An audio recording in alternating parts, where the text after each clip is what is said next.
I went to see Katsumi without calling him first. I just showed up at its door and wrapped my arms around him as soon as I saw him. You're not gonna believe this, but I was just thinking about you. I've been thinking about you too. About us, in fact. I don't know why I've been torturing myself in the first place. Don't tell me you've given up on me. No, I'm here because I want to tell you I'm sorry. All that fuss over a dumb photo on social media. I'm sorry too. I wasn't paying attention to it. And I certainly didn't think any of those girls had anything in mind. I guarantee you that. We've been together for a long time, and you're the most important person to me. I'm so relieved to hear that. Leave it all behind and won't mention it ever again. I love you and I want to be with you. I love you too. Thank you for forgiving me. I promise I won't do such a stupid thing ever again. He pulled me into a tight hug and then took a step back to look me in the eye. I was wondering whether he would start crying tears of joy or tears of sadness because he'd almost lost me. We were silent, caressing each other's hair. His computer was playing some soft music, and then I heard a noise coming from the bathroom. Ugh, something has had to come up and ruin our romantic moment together. Probably my neighbors.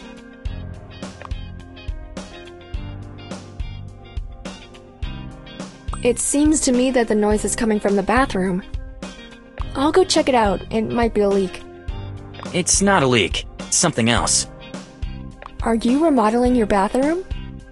No, I'll explain it to you. All I ask of you is to understand. Because this is so weird, I don't know how I'll ever explain it to you. You're scaring me. I'll go see. Just as I reached to open the bathroom door, I heard a familiar voice. Mizuki came out of the bathroom. I thought I heard your voice. I'm sorry. I look like hell. I've been crying. Mizuki, what are you doing here?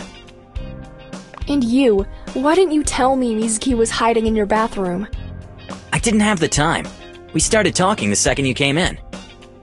And I didn't want to ruin the moment. Mizuki, please. Tell her why you're here, crying your eyes out. Spill it all out. I came to bring him his paycheck and to tell him the bad news. My father isn't satisfied with our app. I wanted to talk to him about what we should do next and to ask him for some advice, but... There, that's all I know as well. She started crying and never finished her story. Mizuki, what in heaven's name is going on? I have to go! I have to calm down before the meeting at ChatLinx. I can't tell you now. Mizuki ran away, leaving us in disbelief. Go to that meeting and find out what's going on. You'll tell me later. Well, I guess somebody has to go. We shared an awkward moment and clumsy kiss as if that was the first time we saw each other. I felt the sparks flying through the air and I knew I made the right choice.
Sometime later.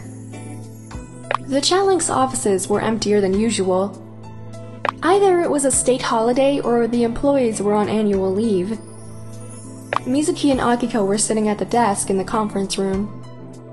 I would have never thought that the two of them would be able to sit together without breaking things. Hello, girls. There you are! Finally! Mizuki and I are running out of boring topics. But Akiko, we haven't spoken a word. My point exactly! Boring equals nothing. I can see you're having a great time without the rest of the gang. When you say the rest, you mean that they're not coming. Are they ganging up on us? No, it's not their fault. Then you must be the one to blame, Mizuki. Whatever. I need to talk to you two. Because you can think clearly. The boys would have gotten into an argument. As the saying goes, Mizuki, if you want something done right, you gotta do it yourself. I tried. Before I continue, I should give you your first checks. Thanks, Mizuki. Thank you. Money was my greatest motivation. Feel free to open your envelopes. The guys have already gotten their payments. I brought them the checks, and we talked about the problems I had encountered. Mizuki, there must be some mistake. My check has a lot more zeros than I expected. Mine too, but I don't want to complain because I think my hard work was worth the price. Yeah, I gave you more money because I'm not sure whether I'll be here next month. Are you moving, or is the company moving somewhere else? Is that why the employees didn't come to work today? Good thinking! Actually, I'm taking a break from ChatLinx. You said that it was easier to talk to us than to the boys. Please explain. As soon as Katsumi sent me the beta version of the app, I showed our project to my father. I was so confident and proud that we managed to finish it ahead of schedule. However, my father didn't like it. No! He can't just dismiss something that wasn't even finished! Mizuki, we have to find a way to show Mr. Goro the true potential of the app. The results will come only after we publish the app. I told him that, but it didn't work. My dad has it in for Katsumi. And even though he did a great job, he wouldn't give him credit for it.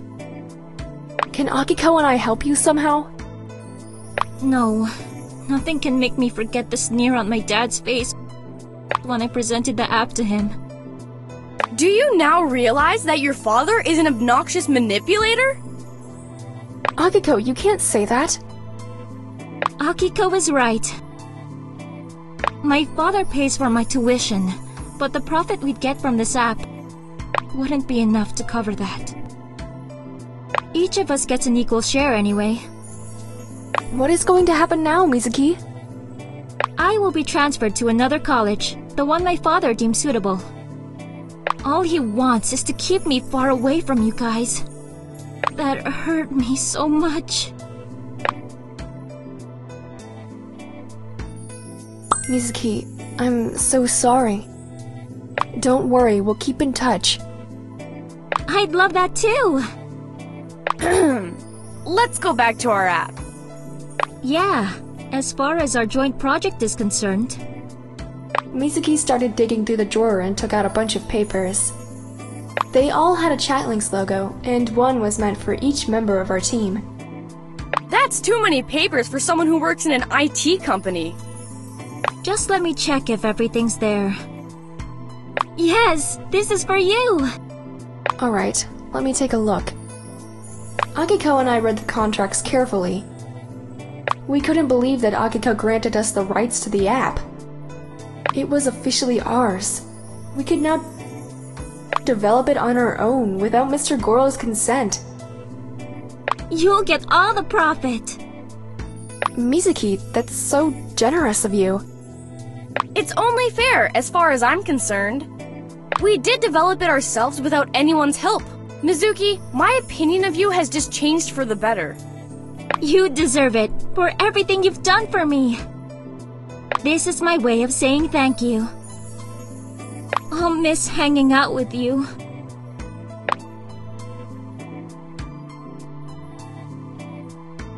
I know what will make saying goodbye easier. Let's go out tonight, just as girls. Would you really do that for me?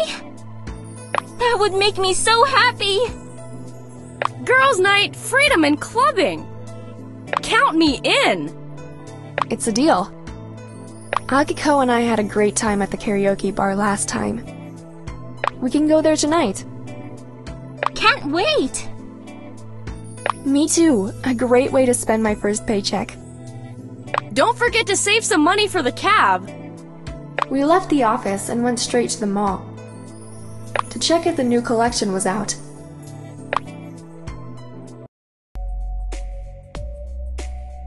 Although Akiko was a regular at the mall, she never mentioned that it belonged to her cousins. Neither did she buy clothes at lower prices, which most people would have if they were her. She never wanted to take advantage of others, and I loved that about her. Woohoo! Cash spending mode on! At least the money will stay in the family. Oh, cut it out! I don't ever think about that! Besides, the mall is not mine, it's my uncle's. He is in no way obliged to pay for my clothes. Akiko, I was just teasing you. Don't get all fired up. I'm not! It's just, we've never talked about it, and I want you to know my attitude. Though, I know for a fact that Hiroki wouldn't mind spending some money on his girl. I gave Akiko a dirty look and smiled sarcastically. We stopped teasing each other as soon as we saw the new collection in the window. This is just my style. Perfect for a night out. Let's come in and try it on.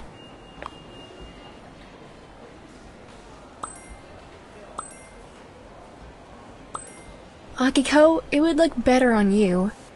No can do. I know you like it too. So buying it would make me feel bad. Why do we have to be so complicated? That's how girls are. We'll see. The day is not over yet. We should go. We look funny standing here staring at the window. Let's get out of here. Alright, let's go. The guys were a bit hurt because we all directed all of our attention to Mizuki, but they had to let it go. They had their hobbies. We had our girls' night out. I decided to boost my mood to the max. Everybody was looking at us when we came in. I don't think they were looking at me though. I don't know what you mean, Akiko. Do I have something on my face? I think they're looking at what you're wearing. Not that I'm judging you. I'm just saying people find you amusing because of it. Oh, spare me. Let's hurry up to find a booth. What's taking Mizuki so long? She'll be here. Come on, what has gotten into you? I caressed Akiko's shoulder, but she flinched at my touch as if I stabbed her with something. People are watching! Akiko, you're ashamed of me. You hurt my feelings. It's not that! They'll think we're a couple! Great. Let them think what they want. Don't worry, I won't say anything to Tadaki. As if he'd have something against it. You'll never know until you try. Hey! Are you hitting on me? Oh no.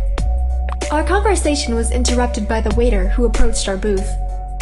He greeted us with a small bow and gave us drinks which we didn't order. He gestured toward the guys in the booth opposite ours and told us they'd send us the drinks.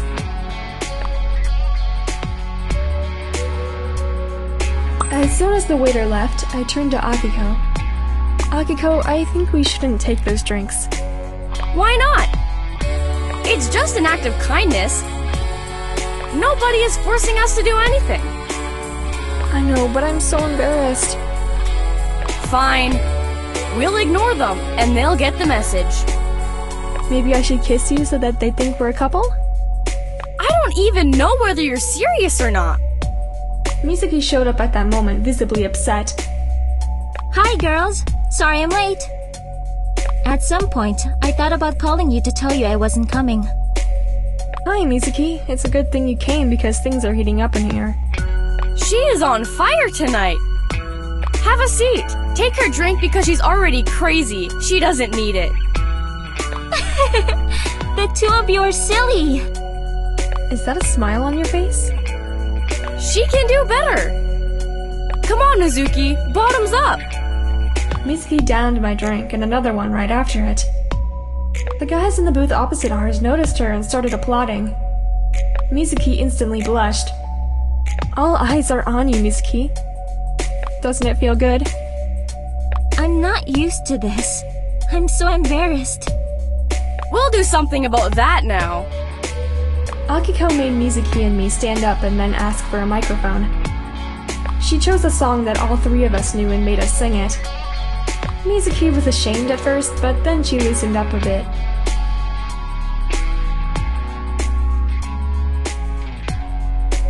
And hugged both of us as we were trying our best to sing in unison. The guys were applauding and sent us another round of drinks. We went home feeling joyous, and what was the most important, Mizuki's day ended with a smile on her face.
That was definitely one of the longest days that year. Right after I texted my boyfriend goodnight, I fell asleep, with the phone still in my hand, and a content smile on my face. Akiko saw that the door to my bedroom was ajar, so she peeked in to check if I was still awake. Poor thing! She fell asleep with her phone under her cheek. She must be exhausted. Could it be that she fell asleep during a conversation? That was when my phone buzzed with a text from an unknown sender. Akiko, even though she didn't mean to, read the message. The message said that I was insensitive. Who dares calling my best friend insensitive? Akiko refrained from answering on my behalf. But in the end, she decided to delete the message. As long as I'm here, no one will call you insensitive. Good night. I love you. Akiko kissed the corner of my lips and covered me with a blanket. I vaguely remember her words in the kiss. But then I sank into a deep sleep, and all of that seemed unreal.